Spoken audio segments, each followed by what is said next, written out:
Well, everyone, I'm Steve Savant, syndicated financial columnist and money color commentator. On today's show, how much life insurance? Part 4 in our series on protecting breadwinners, partners, and key employees. Well, welcome to the 4th segment. We're talking about sometimes how to calculate how much life insurance should I really have.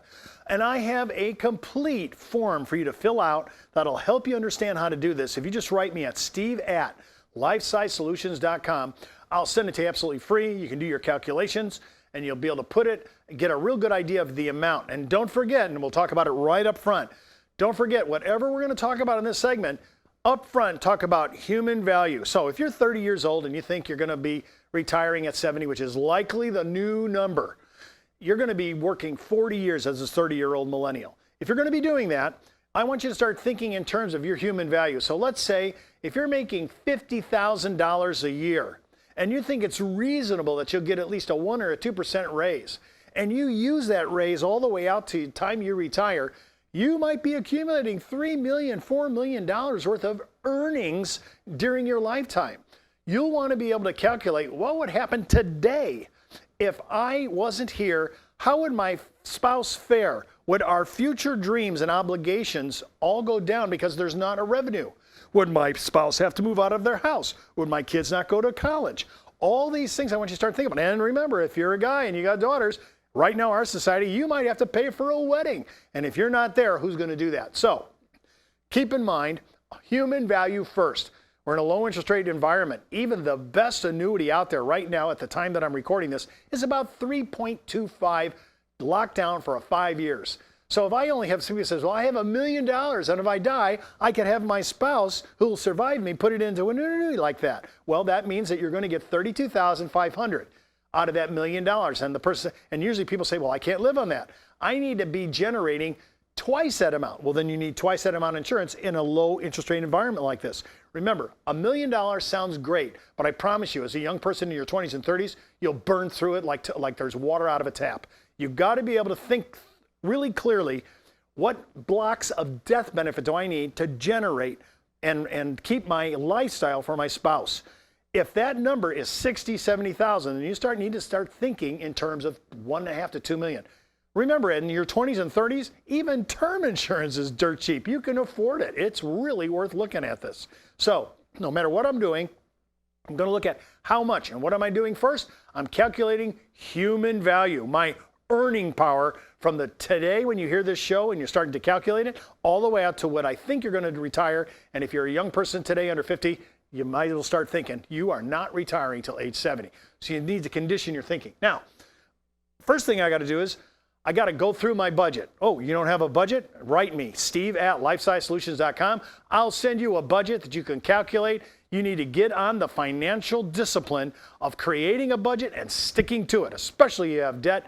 The only way to retire it is to monitor it and start to break down your debts. And I have videos on this out on the web that you can see that, and not only on my web, www.lifesizesolutions.com, but they're all over. I'm in so many different portals. You'll be able to pick up the shows and watch that. But you need a budget. And without a budget, I'm surprised that baby boomers who have been around now for all these years in their 60s, some even early 70s, never had a budget till they hit retirement. Well, when you hit retirement, a reality check comes in and everybody starts moving towards a budget. You have to be able to look at this. And right now, when you look at your budget, you're going to see all your monthly expenses. Those are essential expenses just to live on. Then your next part of your budget is your discretionary spending. Remember, you may say, this is not an obligation, it's not my obligation, but I'd like to have a 2-week vacation. Well, you've been doing that for 10 years, but if you're not around, do you want your family to continue that tradition? You're going to have to cover your discretionary spending as well as your obligation, your essential obligations. That's that number. So those are obligations. I want to look at my debt retire. I want to retire all my debt. I don't want my spouse to hassle that. So I want to be able to have money for my regular obligations. I want to have money to retire my debt. And I want to look into the future. And this is difficult sometimes when you're younger, but I want to look into the future. If I haven't bought my first home, I'm saving money for it, but I want to cover my life. So if something happens to me, my spouse who survives me can do this. And if I'm already in my home, I want my family to stay in that home. I don't have to move. I want them, if they want to move, they can move. But I don't want them to have to move because of finances. So I want to cover out my housing first. Then I'm going to be looking at my child's education. I want to cover my child's education. And again, until society changes, I might be obligated to weddings. When you have daughters like I have, I'm going to be obligated to footing the bill for those weddings. So you'll want to be able to calculate that in. And remember, we're always saving for retirement. If my employer is matching my contribution in a 401k, I'm doing that all the way up to the match. So I want to think about my retirement. And lastly, I'm going to think about the end days, my elder days, when I may not be able to take care of myself. I want long-term care or elder care to take care of that. So you say, Steve, how can you try to cover off all your future? Well, the younger you are, the price per thousand on life insurance, especially 10-year, 15, 20-year term, is really, really cheap. And if you're in serious shape, think about this.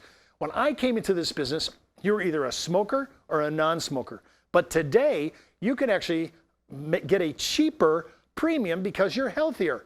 Now we have, then these are not impairment ratings. These are ratings for standard, people that are average, and higher. So I have super preferred, preferred plus, preferred non-smoking. These are all non-smoking, standard plus, and standard. So depending upon your Chem 24 exam, which looks at your blood and urine in an analysis, and the questions, how you answer them in your APS, your attending physician statements, all those will combine to get a good photo picture of your mortality. And you might find yourself at super preferred, and you're going to be paying almost, it could be sometimes 20-25% less than the standard rate.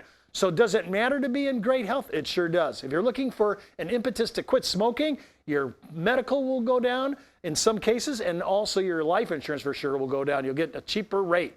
So you want to look at this.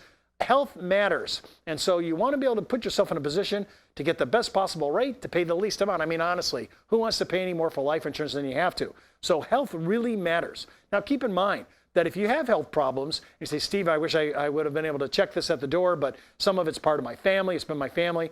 Some of these diseases, some of these maladies or impairments have changed over the last 20 years. And in the last 5 to 10 years, it's been tremendous, tremendous movement, and the pricing by carriers are extremely competitive.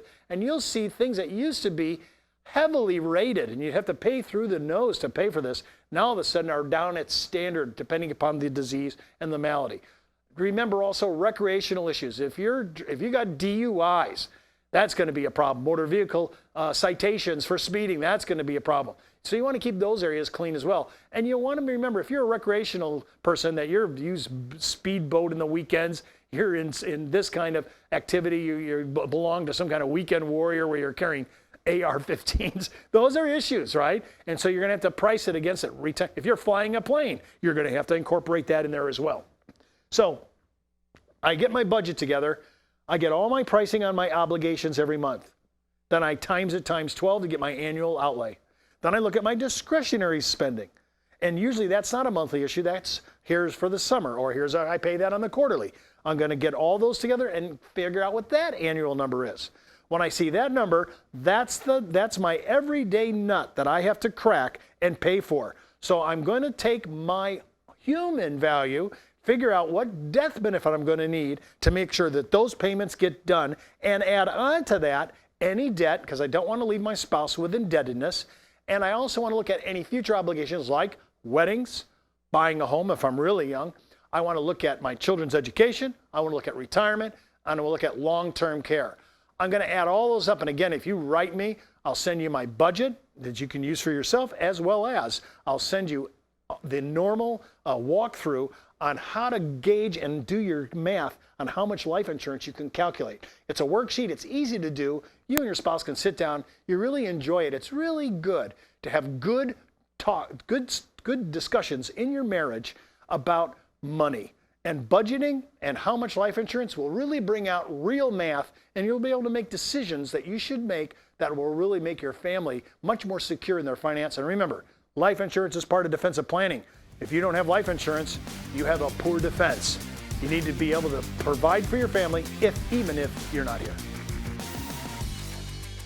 Don't forget to watch our next segment on ownership and beneficiaries, part 5 in our series on protecting breadwinners, partners, and key employees. And keep in mind, before moving forward with any of the ideas on the show, always check with your tax consultant, legal counsel, or financial advisor.